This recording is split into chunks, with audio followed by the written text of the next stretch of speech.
This happened 7 years ago, but I still remember it like it was yesterday. When I was in my early 20s, I worked a night shift at a bakery making donuts. I loved that job.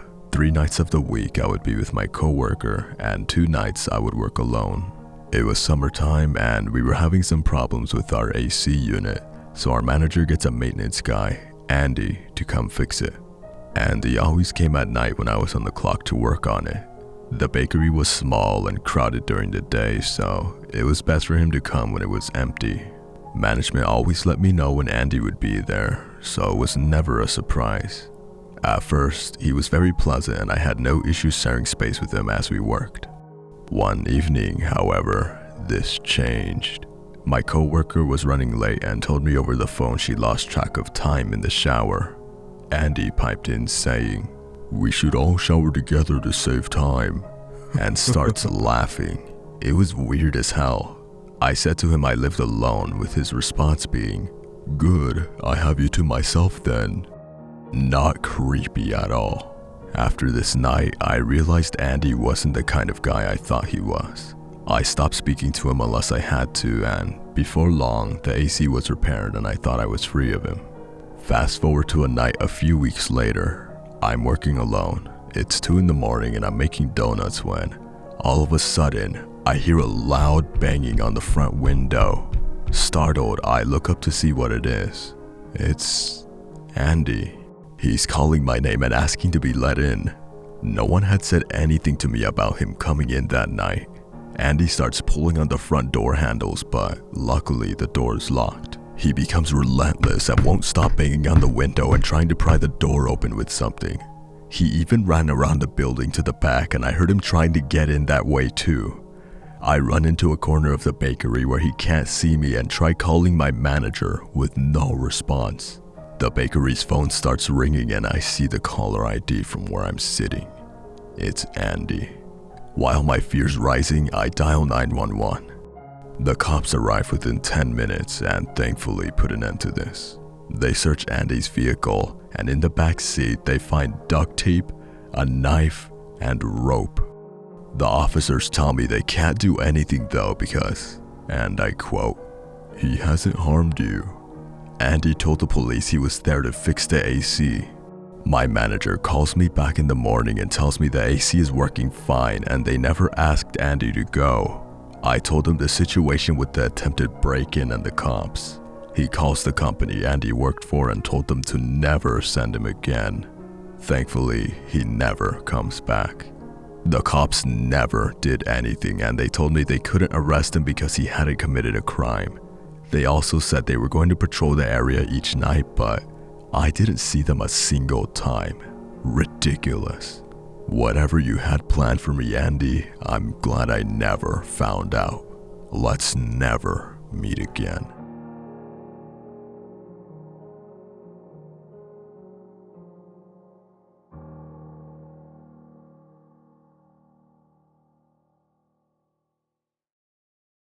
This happened several years ago. I was home alone one evening when I heard a knock at the back door. This confused me as no one ever used that door.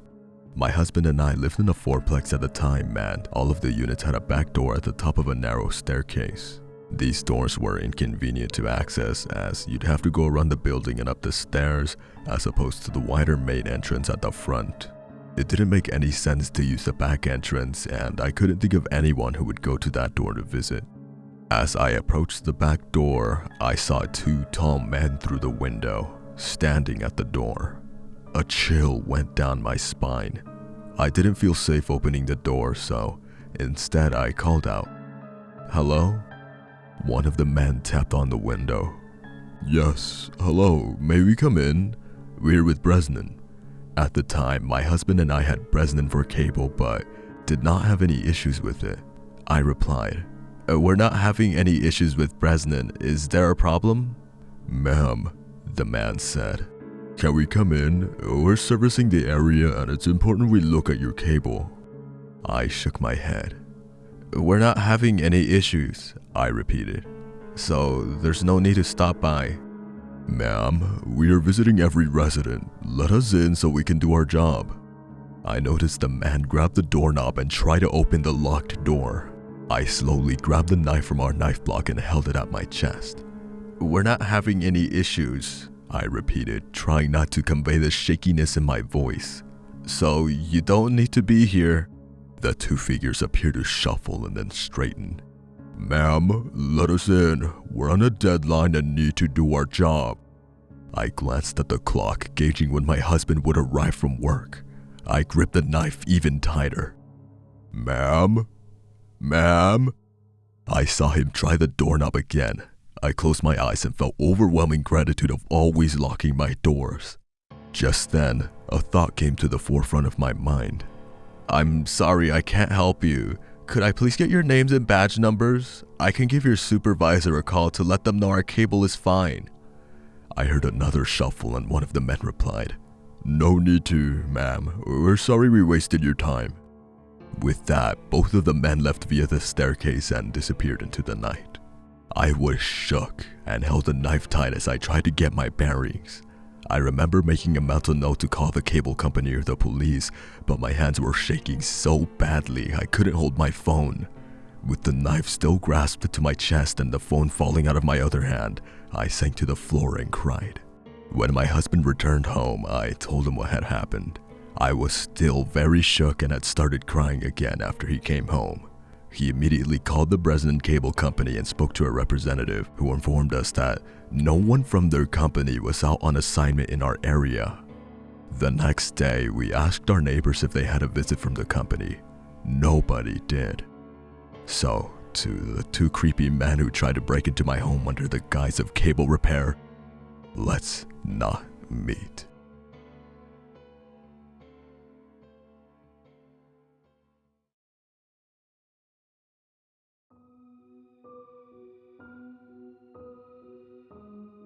Alright, I spent my entire slow day at work yesterday reading through this sub, so now I want to share my little story.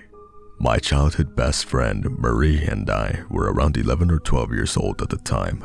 Marie's family had their own campsite in a provincial park about 2 hours from our hometown, and would spend the entire summer each year living in their camper out there.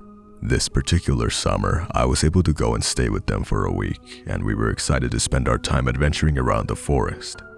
On the last day that I was there, we decided we wanted to hurry down to the ice cream shop by the lake before it closed. It was early evening at this point, still pretty bright out but beginning to lose light.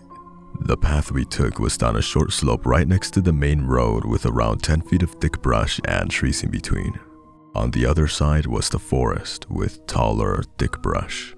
So we were walking along, not seeing a single other person on the path in front or behind us. Suddenly, we hear a rustling and snapping of branches, similar to the sound of a deer moving through the woods. I wouldn't have thought anything of it, but then the sound of running footsteps follows. Marie glances back and suddenly grabs my arm, urging me under her breath not to look back. At the same time, the running stops. I don't know why I didn't ignore her and get a look myself. I guess I could sense the very real fear in her voice and chose to listen. We both start to panic, getting that feeling like when you're running up the stairs after turning the basement light off. We pick up as much speed as we can without breaking into a sprint, knowing the ice cream shop is only about a minute walk away at this point. The path soon breaks and we're in the parking lot. Suddenly, Marie steers me hard to the left, heading towards the lake and the boat rental instead of continuing straight to the ice cream shop. I go along with it, understanding ice cream is no longer an interest right now. Marie is clearly panicking at this point. We're both looking around, but it seems whatever scared her is nowhere in sight. Marie walks up to the boat rental and gets us a kayak, and we climb in and begin to paddle out into the middle of the lake.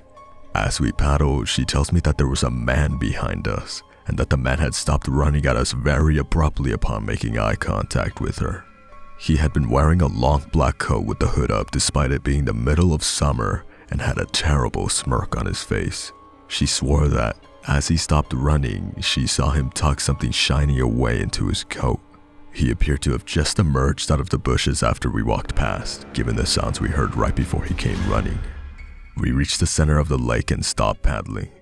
I pull out my Nokia brick phone that my parents had, thank God, given me just in case. I hand it to Marie and tell her to call her parents to come pick us up.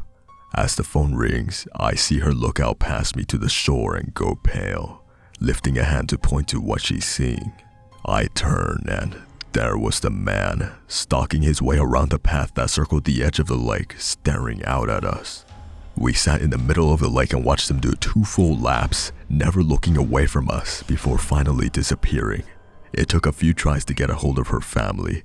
We were freaking out so bad the whole time, watching as the sun got lower and lower.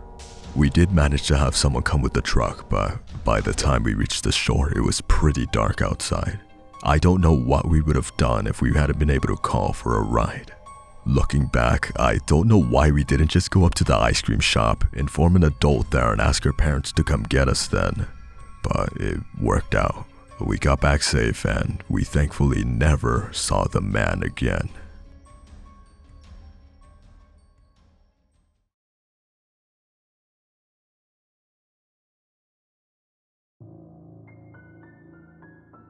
I'm a 22-year-old female, and last night my husband woke me up at around 11:50 at night to tell me that someone has been knocking on our door and ringing our apartment doorbell for about 10 minutes on and off.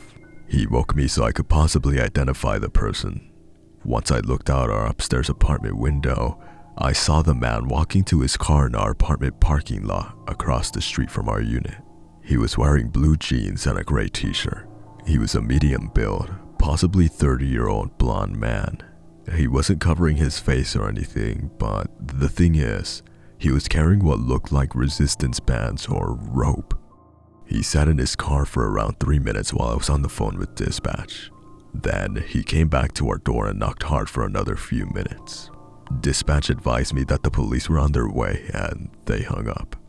I started videoing the vehicle. I just read out the tag number and make and model and just watched as he put his car in park and reverse over and over again. Out of seemingly nowhere, he backed out of the parking lot and started rushing away, but not before the officer arrived and pulled him over. My downstairs neighbor knocked on my door and told me that he had been peering into her little children's windows and was pounding on her door as well. She said her husband had left only 1 minute before he started knocking at her door. She said he saw her children through the window and that's why he continued knocking. Our doors are right next to one another, so he probably did not know what door he wanted opened. He was searching us as well through our upstairs windows, so I turned all the lights off and shut the blinds while I called dispatch. The police never contacted us for a statement. I've reached out to dispatch about an update and I'm waiting to see if any action was taken. We're keeping our eyes peeled to see if he's been following us. I'm replacing my porch light bulbs with motion detectors and putting bars in our window and door tracks. My neighbor and our families are panicked, to say the least. He was outside for about 25 to 30 minutes. To the knocking man with bad intentions, let's not meet. Update. I'm trained in firearm usage and now live in a state where I can open carry and the background check is really quick. We're going this weekend to get a firearm. My husband will be taking some classes as he came from somewhere where owning a gun is illegal, so he's never handled one. I'm still waiting on a call from the responding officer. I have his badge number and name, so if they don't reach out to me today or tonight, I'll call the substation. If they didn't do anything, I'll go ahead and make a suspicious persons case for the paper trail. We had no odd encounters last night. However, while I was looking at the video I took, I remember that car. I was walking my dog at 8 p.m. a week ago for him to pee, and this car was driving really slow through the parking lot and parked a few spots down from where I was letting my dog sniff. They just sat there with the car running. When I tell you my ears started ringing and I got an awful feeling, I'm not joking. I turned around and went home, not even giving my dog the chance to pee, and shut every door and window to our apartment. I think this man has been staking out our apartment building, me and my neighbors. I think he wanted to get in where those children are. I'll update more when I have new information. Update 2. It's been a week since the incident.